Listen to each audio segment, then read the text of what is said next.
We'll start at Jason. It's been a half a year now, which is hard to believe. How have things been for you? They get worse.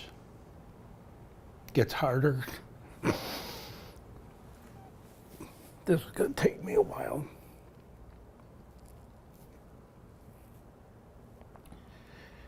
You get more angry because there are no answers. You know, it's not like we can go and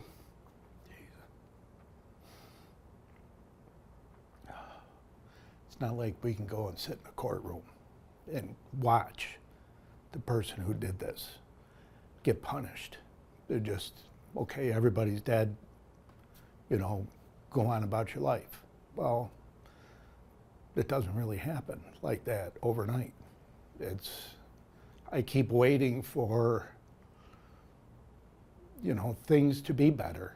And, you know, okay, well, you have to go through the steps, and every counselor and person out there will tell you, well, you got to go through this, then you go through that. Well, it's like you're still stuck at zero, and nothing happens, nothing changes.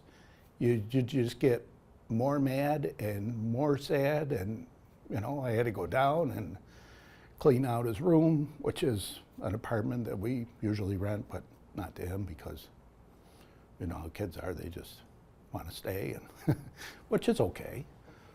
But we had to take everything out. You know, you got to decide what you're going to keep, what you're going to throw away, and I couldn't even do it. I couldn't go down there and do it. We had his friends come over and do it. So it's difficult. It's a very, very difficult thing. I wouldn't wish this on anybody. And I just, you know, I wish that people would think about the harm they're going to cause when they decide to do something like that. Josh didn't do anything to that person. He was just going to a concert. Both of them were. They just wanted to go have fun. And because of somebody's actions, and I don't know what drove them to do it, you know, now they're both gone, and we're the ones that are sitting here suffering. Often when you bring up a good point, sometimes when there is a conviction, even the victim's family and friends will say this brings some degree of closure. Not only do you not have that, but you don't even have a reason behind why this might have happened, as there was, or unless you have heard different things. They haven't been able to nail down anything because, you know, nobody knows. Whatever drove him to it died with him. But I guess his father passed away from COVID in 2020, and he was really close to him. He couldn't have a funeral, he couldn't go say goodbye, and his father's birthday was 12/31. So that's the only thing that they can put together is, you know, a couple hours before he did this, he texted the family, "Happy birthday, Dad." And it just, none of it makes any sense. But I have a hard time that nobody could see this coming. You just don't go and fill a vehicle with gas and try and burn 800 people alive and not show something. I don't know. It just, none of it makes any sense. Any messages for parents of not just teenagers, but, you know, young adults as well? The old saying of, if you see something, say something. You know, we've done a lot of thinking about this, and I hold myself to this one, that I am responsible for my children my whole life. You know, it's not when they turn 18, when they turn 21, okay, goodbye, see you later. If you think that there is an issue, you gotta try. You gotta try and help them. Because, you know, not only could you lose them, but they could be taking other innocent lives with them. Like this whole mess. And I don't know the situation. You know, I haven't had any contact with the family, and they don't know exactly what made him do it. But again, you know, I find it hard to believe that you can't see that. You know, it just, I was telling Chris that when you get a puppy, you take care of it. You know, you're following around, you're housebreaking it, you're feeding it, you're everything. When it becomes a dog, you turn your back. You know, well, you're on your own. No, you take care of the dog. You have to watch your kids. I have a 31-year-old. I watch him like a hawk. If there's something going on in his life, I want to try and be there to help him fix it. If I think it's more than I can do, I want to try and get him the help. But that, you know, that goes into a whole nother story. Where do you go? There isn't anywhere anymore. It's very difficult. So I would say to other parents that you really need to watch your kids all the time. You have to. For your sake and for everybody else's. Because I can't imagine what it would feel like to be sitting there saying, you know, not only is my son dead, but he took 3 other people with him and hurt 9 others. And some of them really bad. Yeah, it's like, what did I miss? What could I have seen? What could I have done? Yeah. My last question for you, when we last talked, I know it was shortly after the crash, and you were starting to get some friends from the online community reaching out. Has that continued? Not with me, because I'm not really computer savvy or phone savvy or any type of electronic savvy, but my oldest and my 14-year-old, they have both been on with, you know, they chat back and forth with Josh's online friends, and you know, Nikki's started playing, getting in the Xbox games that Josh used to play with the groups, and so they're still doing it. So we did have a lot of them reach out to us there when everything happened, and that, you know, again, that was really neat that he had that presence all over. So. Yeah. Anything else you'd like to add that I might have missed? Just the need for more help, more mental health help. You know, if there were places out there that he could have gone and got help, I might not be sitting here doing this again. That would be that, and if talking about this, as difficult as it is, helps save one kid, one family from going through what we've had to, would be huge. Yep. Someone to step in at that moment. And I think, Jennifer, if we can start by talking about that, if you don't mind, just, you know, the fact that Josh's entire family, that included you worked hard. You have dealt with an issue, and you've addressed it with him. Oh yeah, I mean, Josh's mom, Jason, myself, you know, we all worked very, very hard to support Josh in the manner that he needed. And it ended up being a lot. And it was a couple years of really bad stuff. But in the end, he got the help that he needed, you know? And to me, it's pretty remarkable what that kind of intervention and love can produce. It wasn't just, well, he continued to struggle, but on a lesser level. He was thriving. He was thriving. He was given tools, he practiced the tools, he had an amazing support system, and yeah, I mean, just an unbelievable support system he had. It doesn't make, obviously, any sense for him to go through all that, you all to go through all of that, and then for this to happen. I don't know how you begin to wrap your mind around that. You don't. Just understanding that he's never going to walk through the door again is too much, let alone the capacity in which he was taken from this world. can't even begin to wrap my head around the why. Everything at home is different. We're not the same. We don't do things the same ways. We get glimpses of being in the present together, but most of the time it feels like there's an 800-pound weight on our chest all the time. It makes it difficult to divide attention between the other kids because you're so gut-wrenched, you're so gutted over the loss of Josh.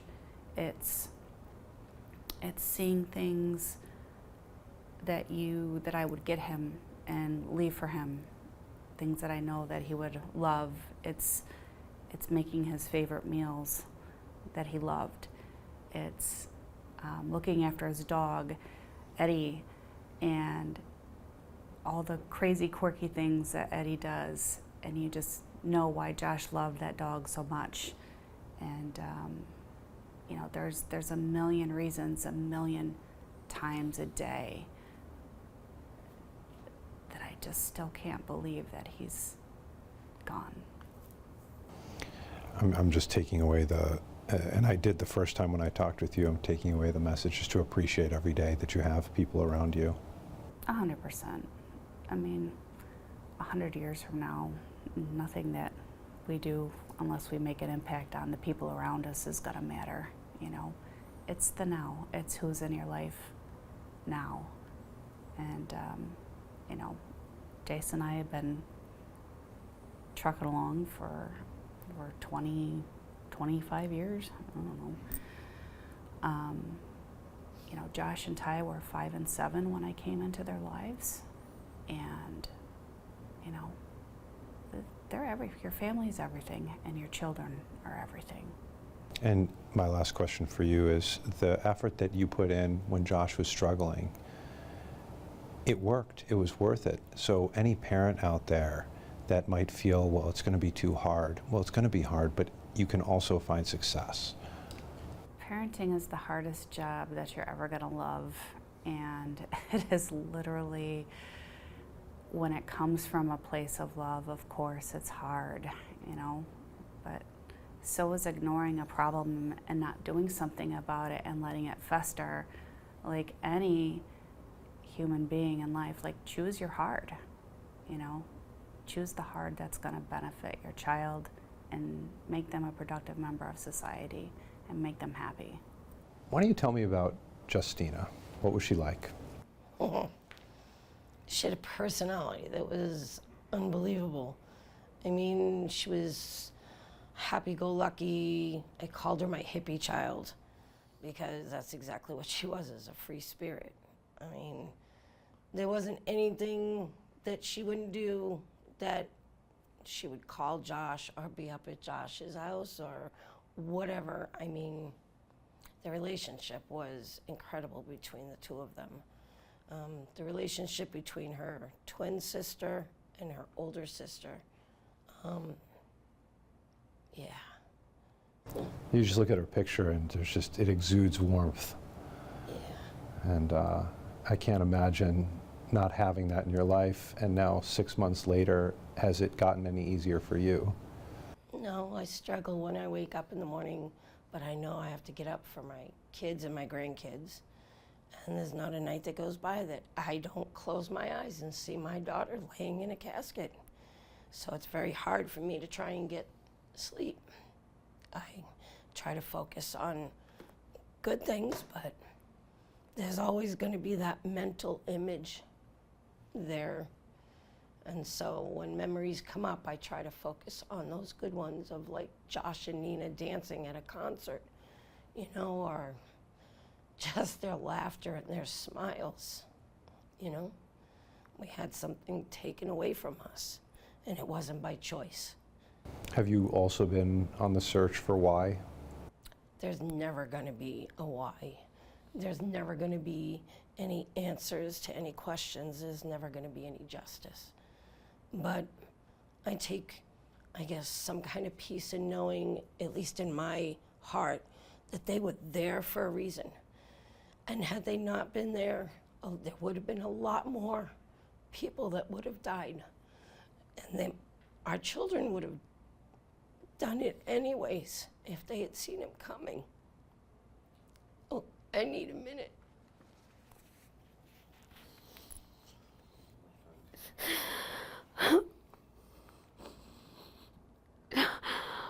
Oh.